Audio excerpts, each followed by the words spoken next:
സ്വാഗതം. കാണാത്തതും കേൾക്കാത്തതും. ഓജോ ബോർഡിന് എന്താണ് കുഴപ്പം? ഒന്നേയുള്ളൂ, അത് ക്ഷണിച്ചു വരുത്തുന്നത് പൈശാചിക ആരൂപികളെയാണ്. അങ്കുശമില്ലാത്ത കളിയുടെ അന്ത്യത്തിൽ എത്തിച്ചേരുന്നത് നരകവാതിൽക്കലും. വൈദികരടക്കമുള്ളവർ ഈ നാളുകളിൽ നൽകിയ മുന്നറിയിപ്പും വിശദീകരണവും ഇതേക്കുറിച്ചാണ്. ഗ്രഹിക്കേണ്ടവർ അത് ഗ്രഹിച്ചോ എന്നറിയില്ല. ഓജോ ബോർഡ് പുതിയ കാര്യമല്ല. കഴിഞ്ഞ നൂറ്റാണ്ടിലും ഇന്നാട്ടിൽ ഈ ഫലകക്കളി ചുരുക്കമായി ഉണ്ടായിരുന്നു. എന്നാൽ ഇന്ന് പുതിയ തലമുറകളിലെ നിരവധി പേർ ആത്മാവിനെ അപകടപ്പെടുത്തുന്ന മാരക ഗെയിമിനോട് ആകൃഷ്ടരാകുന്നു എന്നത് ഭീഷണമായ സത്യം. മരിച്ചവരുമായി സംസാരിക്കുക എന്നതാണ് ഓജോ ബോർഡ് കളിയുടെ അടിസ്ഥാനം. മരിച്ചവരെ വിളിച്ചു വരുത്തി സന്ദേശമെടുക്കുന്നത് തെറ്റാണോ? തെറ്റെന്നല്ല, അപകടകരവും പൈശാചികവുമായ പ്രവണത എന്നാണ് ഉത്തരം. പറയുന്നത് വിശുദ്ധ ഗ്രന്ഥം. പഴയ ഉടമ്പടി നിയമാവർത്തന പുസ്തകം അധ്യായം 18 10 11 തിരുവചനങ്ങൾ. മകനെയോ മകളെയോ ഹോമിക്കുന്നവൻ, പ്രാശ്നികൻ, ലക്ഷണം പറയുന്നവൻ, ആഭിചാരക്കാരൻ, മന്ത്രവാദി, വെളിച്ചപ്പാട്, ക്ഷുദ്രക്കാരൻ, മൃതസന്ദേശ വിദ്യക്കാരൻ എന്നിവരാരും നിങ്ങൾക്കിടയിൽ ഉണ്ടായിരിക്കരുത്. ഇത്തരക്കാർ കർത്താവിന് നിന്ദ്യരാണ് എന്ന ദൈവകൽപ്പന അറിയാത്ത വിശ്വാസികൾ ചുരുക്കമായിരിക്കും. ഈ കൽപ്പന പ്രകാരം കത്തോലിക്ക തിരുസഭ മാത്രമല്ല, മറ്റ് ക്രൈസ്തവ സഭകളും പ്രേതാത്മബന്ധത്തെ നിഷിദ്ധമെന്ന് പ്രഖ്യാപിച്ചിട്ടുണ്ട്. എന്നിട്ടും ഈ ദൈവവചനം അറിയുന്ന ചിലർ പോലും പരേതരുമായുള്ള ആശയവിനിമയം ശരിയായ ആത്മീയത തന്നെയെന്ന് കരുതുന്നു. ചിലർക്ക് പറയാനുള്ളത് ഒരു ഇറക്കുമതി ന്യായമാണ്. സാവൂൾ എൻദോറിലെ മന്ത്രവാദിനെ കൊണ്ട് സാമുവലിനെ വിളിപ്പിച്ചെന്ന സാമുവലിന്റെ 1-ാം പുസ്തകത്തിലെ പരാമർശം പ്രത്യക്ഷപ്പെട്ടത് സാമുവൽ തന്നെയാണോ അതോ മിഥ്യാദർശനമായിരുന്നോ? മന്ത്രവാദിനെ വെൻട്രിലോക്കിസം അഥവാ പലരുടെ സ്വരത്തിൽ സംസാരിക്കുന്ന ബഹുസ്വര വിദ്യ ഉപയോഗിച്ച് സാവൂളിനെ കബളിപ്പിച്ചതോ എന്ന് തുടങ്ങി നിരവധി ചോദ്യങ്ങളുള്ള വിഷയമാണിത്. അത് സാമുവൽ തന്നെയാണെന്ന് വന്നാലും സാഹചര്യം തികച്ചും വ്യത്യസ്തം. ദൈവകൽപ്പന കഠിനമായി ലംഘിച്ച് പരിശുദ്ധാത്മാവിനെ അകറ്റിക്കളഞ്ഞവനാണ് സാവൂൾ. അതിനാൽ സാവൂളിന് അതുവരെ ഉത്തരം നിഷേധിച്ച ദൈവം അന്തിമമായ താക്കീതും ശാസനയും നൽകി എന്ന് മാത്രമേ വരുന്നുള്ളൂ. അത് ഭാവി പ്രവചിക്കലല്ല, ഭാഗ്യം പറച്ചിലല്ല, മാധ്യമങ്ങളെ ഉപയോഗിച്ച് പരേതാത്മാക്കളെ തോന്നും പടി വിളിച്ചു വരുത്തുന്ന ഏർപ്പാടുമല്ല.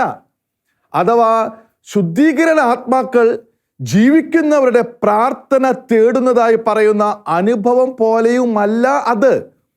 സ്വരക്ഷയ്ക്കായി ദൈവത്തോട് ഒന്നും ചോദിക്കാൻ കഴിയാത്തവരാണ് ശുദ്ധീകരണ ആത്മാക്കൾ.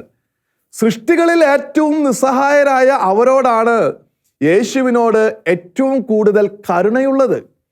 അവരുടെ കാര്യത്തിൽ അവരുടെ ആശ്വാസത്തിനായി യേശുനാഥൻ അനുവദിക്കുന്നില്ലെങ്കിൽ തന്നെ അത് ഭാഗ്യം തേടലല്ല, ഭാവി പ്രവചിക്കലുമല്ല. ഇത്തരം ന്യായങ്ങളെ ആശ്രയിക്കുന്നവരും വിനോദാസക്തിയിലോ മറ്റു ലക്ഷ്യങ്ങളാലോ ഓജോ ബോർഡിനെയും അതുമായി അതിർത്തി പങ്കിടുന്ന ബ്ലാക്ക് മാജിക്കിനെയും ആശ്രയിക്കുന്നവരും തിരിച്ചറിയണം, ഇതൊക്കെ എവിടെ നിന്നാണ് ഇറക്കുമതി ചെയ്യപ്പെട്ടതെന്ന്. യൂറോപ്പിൽ ആധ്യാത്മികത നഷ്ടമായ സമൂഹത്തെ ബാധിച്ചതാണ് സ്പിരിറ്റിസം അഥവാ സ്പിരിച്വലിസം എന്ന ന്യൂ ഏജ് ഗൂഢമതാത്മകത. മാധ്യമത്തിലൂടെ മരിച്ചവരുടെ ആത്മാക്കളെ വിളിച്ചു വരുത്തി ആശയവിനിമയം നടത്തുക എന്നത് 19-ാം നൂറ്റാണ്ടിന്റെ മധ്യത്തിൽ തന്നെ നിഷിദ്ധ വിദ്യ അമേരിക്കയിലേക്കും പടർന്നു. അന്ന് യുദ്ധം, അകാല മരണം, ബാലമരണം, രോഗം, സാമ്പത്തിക തളർച്ച തുടങ്ങിയ കാരണങ്ങളാൽ ഏറെ അരിഷ്ടതകൾ നേരിട്ടിരുന്ന സമൂഹമാണ് അമേരിക്ക. അതുകൊണ്ട് തന്നെ ആധ്യാത്മികത ചോർന്നവരും ആകുലത തീണ്ടിയ വിശ്വാസികളും വരെ ന്യൂ ഏജ് വിദ്യകളിൽ ആശ്വാസം തേടി.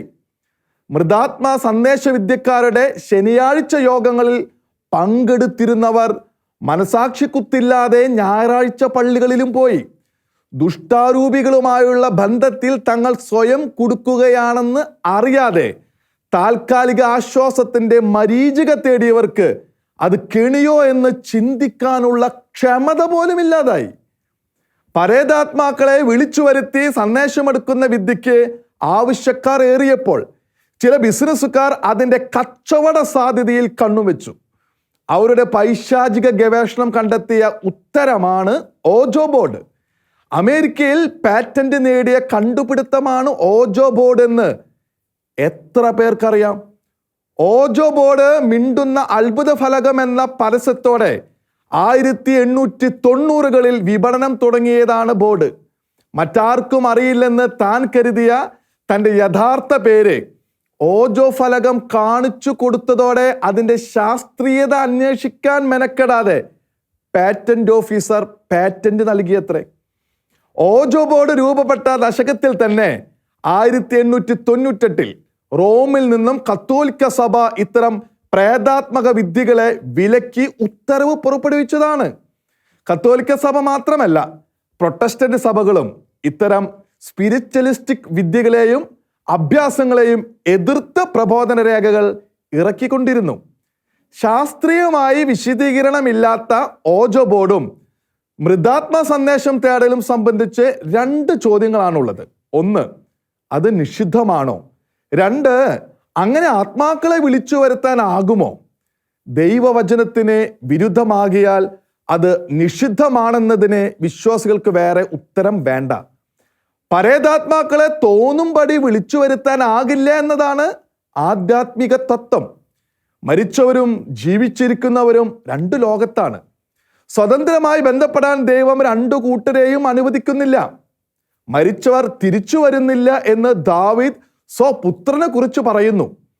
ദൈവം അനുവദിക്കാതെ ജീവിക്കുന്നവരെ സമീപിക്കാൻ പരേതാത്മാക്കൾക്ക് സാധ്യമല്ല. ദൈവം അനുവദിക്കാതെ വരുന്നത് ദുരാത്മാക്കളാണ്. കത്തോലിക്ക സഭയുടെ മതബോധന പാഠം താക്കീതിന്റെ സ്വരത്തിൽ മറ്റൊന്നും കൂടി പറഞ്ഞു തരുന്നു. ഓജോ ബോർഡ് ഉപയോഗിച്ചായാലും ന്യൂ ഏജ് കൂട്ടായ്മയിലായാലും പരേതാത്മാക്കളെ വിളിക്കുക എന്ന പ്രവൃത്തി വഴി ഭാവിയുടെ മേലും സമയത്തിൻ്റെ മേലും സംഭവങ്ങളുടെയും സാഹചര്യങ്ങളുടെയും മേലും ദൈവത്തിനുള്ള അധികാരം സ്വായത്തമാക്കാനുള്ള ശ്രമമാണ് മനുഷ്യൻ നടത്തുന്നത്. സാത്താൻ്റെ അതേ പാപം. ഇക്കാരണത്താൽ തന്നെ അത് ദൈവത്തോടുള്ള കഠിനമായ ധിക്കാരവും പൈശാചിക ശക്തികളെ ആകർഷിക്കുന്നതുമാകും. ഫലം പൈശാചിക ശക്തികളുടെ ആഗമനവും സ്വാധീനവും ആധിപത്യവും. ഇതിനൊപ്പം എല്ലാവിധ നിഗൂഢ ശക്തി വിശ്വാസത്തെയും കത്തോലിക്ക പാഠം നിരാകരിക്കുന്നു. ഇക്കാര്യത്തിൽ സിസ്റ്റർ മരിയ എന്ന ഫ്രഞ്ച് കത്തോലിക്ക സുവിശേഷകയുടെ സാക്ഷ്യം പുതുതലമുറകൾ ശ്രദ്ധിച്ചെങ്കിൽ, കത്തോലിക്ക കുടുംബത്തിൽ ജനിച്ചിട്ടും 15-ാം വയസ്സ് മുതൽ 17 വർഷം ന്യൂ ഏജ് ആത്മീയതയുടെ എല്ലാ തിന്മകളിലും മുഴുകി ജീവിച്ച് 1996 യേശുനാഥനാൽ സവിശേഷമായി വീണ്ടെടുക്കപ്പെട്ടവളാണ് സിസ്റ്റർ മരിയ.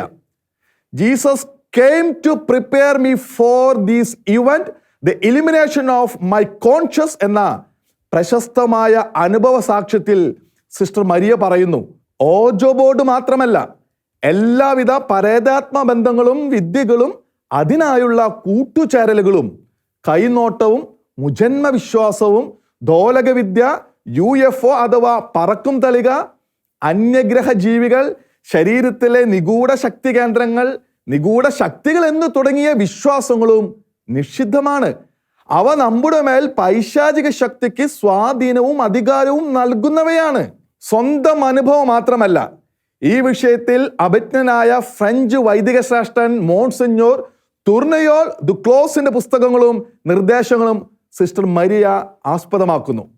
ഒരു കാര്യത്തിൽ സംശയമില്ല, പണം, പ്രശസ്തി, അംഗീകാരം എന്നിവയ്ക്ക് വേണ്ടിയുള്ള മോഹമാണ് സമീപകാലത്ത് ഏറെ ചെറുപ്പക്കാരെ ഓജോ ബോർഡിനെയും അദൃശ്യ ശക്തികളെയും ആശ്രയിക്കാൻ പ്രേരിപ്പിക്കുന്നത്.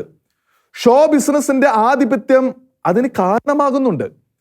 പൈശാചിക സേവയുടെ മറ്റെന്തൊക്കെ രൂപങ്ങളും ഇതോട് ചേർന്ന് നടത്തുന്നു എന്ന് പറഞ്ഞുകൂടാ. പക്ഷെ ഓർക്കുക, സ്വന്തം ആത്മാവിനെയാണ് ഇത് ചെയ്യുന്നവർ കെണിയിലാക്കുന്നത്. ചെവിയുള്ളവൻ കേൾക്കട്ടെ എന്നല്ല, സർവരും കേട്ട് ഗ്രഹിക്കണമേ എന്ന് പറഞ്ഞു പോകുന്നത്ര ഭയാനകമായ അപകടത്തിലേക്കുള്ള കെണിവാതിലാണിത്. അതിൽ ആരും തലയിടാതിരിക്കട്ടെ എന്ന് പറയേണ്ടു. കാണാത്തതും കേൾക്കാത്തതും അടുത്ത ആഴ്ച ഇതേ സമയം.